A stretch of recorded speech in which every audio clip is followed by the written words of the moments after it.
जब हम अपने पेरेंट्स को अपनी हैसियत से ज़्यादा कुछ मांगते हैं तो वो हमेशा क्या बोलते हैं पता है? ये सेंटेंसेस हमेशा बहुत जगहों पर मिडिल क्लास फैमिली में यूज़ किया जाता है।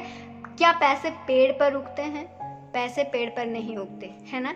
लेकिन पैसे जो है ना पेड़ पर ही उगते हैं। लेकिन इसको थोड़ा सा अगर हम अलग तरीके से समझे ना तो हमें कैश फ्लो के बारे में बहुत अच्छे से समझ में आ जाएगी, जो कि हमें इस किताब रिच डैड पुअर डैड में रॉबर्ट टी कियोसाकी जी हमें समझाना चाह रहे हैं। वो क्या है? देखिए, पैसे पेड़ पर तो उगते हैं, लेकिन उससे पहले आपको उस पेड़ को लगाना होता है, उसमें पानी देना होता है, उसको बड़ा करना होता है। जब तक फल ना फले आपको उसको नर्चर करना पड़ता है उस पेड़ को। तब तक जब तक फल ना फला हो आपको कंटिन्यूअसली उस पेड़ का देखभाल करना होता है। और एक बार जब वो पेड़ बन जाता है, फल देना शुरू करता है, तो वो हमेशा के लिए आपको फल देता ही रहता है। एग्जैक्टली पैसे कहाँ से आते हैं? कैश फ्लो से आते हैं। और इस कैश फ्लो को हमको किस तरह से मेंटेन करना है वो आज हम सीखेंगे, उसका कुछ पार्ट आज हम सीखेंगे। तो ज़रूर वीडियो के एंड तक बने रहिए। हेलो एवरीवन, मेरा नाम अनिमा है। मैं एक लॉ ऑफ अट्रैक्शन कोच हूँ। उसके साथ साथ मुझे बुक्स पढ़ने बहुत पसंद है। जो भी किताब मैं पढ़ती हूँ आप लोगों के साथ शेयर करती हूँ, ताकि हमारे ट्रेडिशनल एजुकेशन के साथ साथ हमें कुछ आउट नॉलेज भी मिले, हम अपने उस एजुकेशन को अपनी ज़िंदगी में सही में यूटिलाइज कर पाएँ, है ना? तो अभी हम किताब डिस्कस कर रहे हैं rich dad and poor dad, जो कि रॉबर्ट टी कियोसाकी जी के द्वारा लिखी गई है। और इस किताब से पहले, आज के चैप्टर से पहले, हम एक स्टोरी कंटिन्यू कर रहे थे रॉबर्ट और माइक की। अगर आपने वो नहीं सुना है तो please do check my last videos. तो अभी आफ्टर बहुत साल बाद, 20-30 साल बाद, रॉबर्ट और माइक बड़े हो चुके हैं। उनके सारे एक्सपीरियंसेस को अभी हम जानेंगे और उनका जो सीख था उन सीख को हम अपने लाइफ में यूज़ करेंगे। जैसे कि हम वीडियो के स्टार्टिंग में बात कर रहे थे, पैसे कहाँ से आते हैं? कैश फ्लो से। उस कैश फ्लो को हम आम भाषा में पेड़ ही बोलते हैं, ठीक है? तो पैसे पेड़ से ही आते हैं, लेकिन उसको हमें समझना पड़ेगा कैसी पेड़ है, उसको कैसे नर्चर किया जाए और हम किस तरह से करें, ठीक है? देखिए, हमारी जो ट्रेडिशनल जिंदगी है, हम लोग जो मिडिल क्लास ट्रैप में फंसे हुए हैं, पता है क्यों फंसे हुए हैं? हमारी उस सोच को कंटिन्यू करने की वजह से। हमारे दादा भी वही सोचते थे, हमारे पापा भी वही सोचते थे, हम भी उसी ट्रेडिशन को फॉलो करते जा रहे हैं। क्या है वो ट्रेडिशन? ये एक सर्किल है। हमें जॉब करना है, पैसे के पीछे भागना है, सिर्फ जॉब के लिए हमें पढ़ाई करनी है, ठीक है? जानने के लिए नहीं, स्किल के लिए नहीं। इतना मार्क्स आ जाए, इतना ग्रेड आ जाए, इतना ग्रेड आ जाएगा, ये क्वालिफाई हो जाएगा तो आपको ये वाली जॉब मिलेगी। इस हिसाब से हमें पढ़ना है, पढ़ के हमें जॉब करनी है, हमें पैसा कमाना है, उस पैसे को हमें खर्च करना है। ज़्यादा कमाएंगे, ज़्यादा खर्च करेंगे, ठीक है? और at the end of the day हमारा जो बचा कुचा रहता है उसको सारे को इन्वेस्ट करके हमें एक सपनों का घर खरीदना है, ठीक है? और अपने बुढ़ापा के टाइम में हमारे पास कुछ नहीं बचेगा, हम अपने बच्चों को कंट्रोल करने लग जाते हैं। यही है हमारे मिडिल क्लास फैमिली का रिचुअल, है ना? है कि नहीं? आप मानते हैं कि नहीं? अगर आप नहीं मानते हैं तो क्यों, वो भी बताइए। अगर आप मान रहे हैं, मेरे साथ सहमत हैं, तो वो भी कमेंट करके बताइए, ठीक है?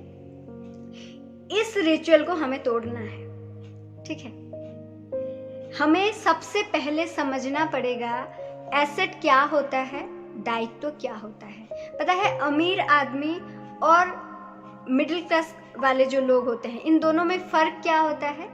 At the end of the day, after कुछ टाइम के बाद, देखिए, ऐसा अहमियत ये नहीं है, इम्पोर्टेंट ये नहीं है कि पैसे कहाँ से आ रहे हैं। ज़्यादा महत्वपूर्ण चीज़ ये है कि आप जहाँ से वो पैसा आ रहा है उसको आप किस तरह से खर्चा कर रहे हैं, ठीक है?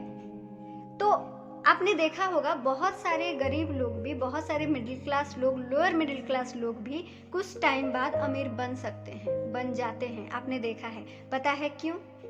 वही जॉब होता है, सेम सैलरी होती है, लेकिन एक आदमी बढ़ जाता है, एक आदमी वहाँ का वही रह जाता है, कर्जे में डूब जाता है। क्यों? पैसा तो सेम था, इनकम सोर्स तो सेम था।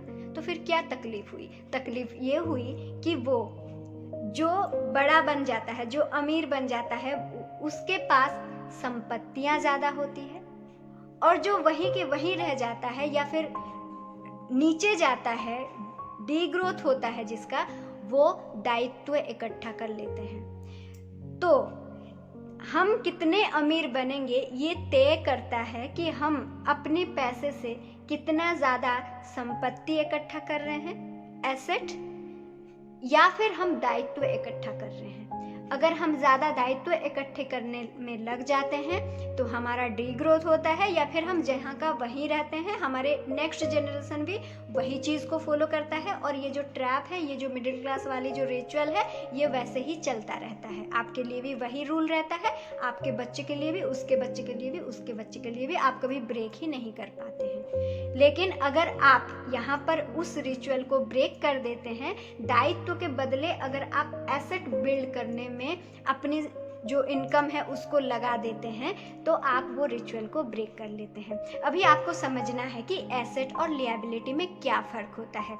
यहाँ पर बहुत सारे डिबेट्स होते हैं, बहुत सारी चीज़ें होती हैं। सिर्फ एक बहुत बड़ी एग्जाम्पल है जो कि हमारे माइंड में एक हाइप बन के हम सबके माइंड में घूमता है कि सपनों का घर। इस एग्जाम्पल को लेके हम डिस्कस करेंगे कि ये किस तरह एसेट क्या होता है, लिएबिलिटी क्या होती है, दायित्व क्या होती है। ठीक है, तो देखिए सिंपली अगर हम समझना चाहें तो एसेट वो है जो आपके पॉकेट में पैसे डाल रहे हैं, लिएबिलिटी वो है जो आपके पॉकेट से पैसे निकाल रहा है। सिंपल सी बात है। तो आप जो भी चीज़ खरीद रहे हैं, सिंपली सोचिए, आप जो भी चीज़ खरीद रहे हैं वहाँ पर आपको ध्यान रखना पड़ेगा कि वो चीज़ आपके पॉकेट में पैसा डाल रहा है या फिर पैसा निकाल रहा है। जैसे मान लीजिए आप कहीं पर इन्वेस्ट कर रहे हैं, कोई स्किल पर इन्वेस्ट कर रहे हैं, अपने एजुकेशन में इन्वेस्ट कर रहे हैं, आप कोई नई चीज़ें सीख रहे हैं, ठीक है, कहीं स्टॉक पर इन्वेस्ट कर रहे हैं, कहीं रियल एस्टेट में इन्वेस्ट कर रहे हैं, तो ये पैसा जो आप दे रहे हैं ना, ये आगे चल के आपके पॉकेट में पैसा लाने वाला है। लेकिन आप अपने सारे जमा पूंजी लेके सपनों का घर खरीद लेते हैं, उसके बाद क्या? उसके बाद क्या? आपका जो प्राइमरी इनकम है ना, आपके जो सैलरी भी आ रही है या फिर जो छोटे मोटे बिजनेस करके आप जो पैसा कमा रहे हैं, आपकी प्राइमरी इनकम से आपको पैसा भरना पड़ता है वहाँ पर। कहाँ पर? आपके घर के ब्याज देने के लिए। समझ रहे हैं? तो क्या हो रहा है, आपका प्रॉफिट हो रहा है या लॉस हो रहा है, आप अच्छे से समझ सकते हैं। ठीक है, इसीलिए देखिए, अगर आपका सपनों का घर है, सपना है, तो खरीदिए, लेकिन अपनी लग्जरी को खरीदने का भी एक टाइम होता है, एक पैटर्न होता है। उस पैटर्न को हमें फॉलो करना पड़ता है। वो पैटर्न क्या है पता है? आपके जो भी इनकम है, उस इनकम से सबसे पहले आप एसेट बनाइए, आप संपत्ति बनाएं। ठीक है, कहीं पर इन्वेस्ट करें, कहीं पर रियल एस्टेट में इन्वेस्ट करें, वहाँ से जब इंटरेस्ट आपको आएगा, यानी कि आपकी जो संपत्ति है वो वहीं के वहीं रहा, लेकिन उधर से मान लीजिए आपने एक फ्लैट खरीद के या फिर कुछ रियल एस्टेट बना के आप उसको लेके बिजनेस कर रहे हैं, खरीद के बेचना नहीं, उसको, आपका वो संपत्ति आपके पास है, गाय आपके पास है, आप दूध को बेच रहे हैं। ठीक है, ये सही एग्जाम्पल है, आप अच्छे से समझ में आएगा। तो आपने गाय खरीद लिया, आपने कोई भी रियल एस्टेट खरीद लिया, और उसके दूध, मतलब गाय का गाय है, गाय को बेचना नहीं है, वो प्रॉफिट नहीं होता, उसको बिजनेस नहीं बोला जाता, वो एसेट नहीं होता। मतलब गाय को खरीद लो 10 रुपए में, 20 रुपए में बेच दो, वो नहीं होता है। आप गाय को रखेंगे, वहाँ से इंटरेस्ट निकालेंगे, दूध निकालेंगे, गाय को अच्छे से खाने पीने देंगे, उसको सजाएंगे धजाएंगे, सारा चीज़ करेंगे। उसके बाद उसको मान लीजिए आपने भाड़ा में दे दिया, या फिर कुछ ऐसे काम करे जहाँ से आपको इंटरेस्ट आ रहा है। उस इंटरेस्ट से आपको अपनी लग्जरी की चीज़ें खरीदनी है।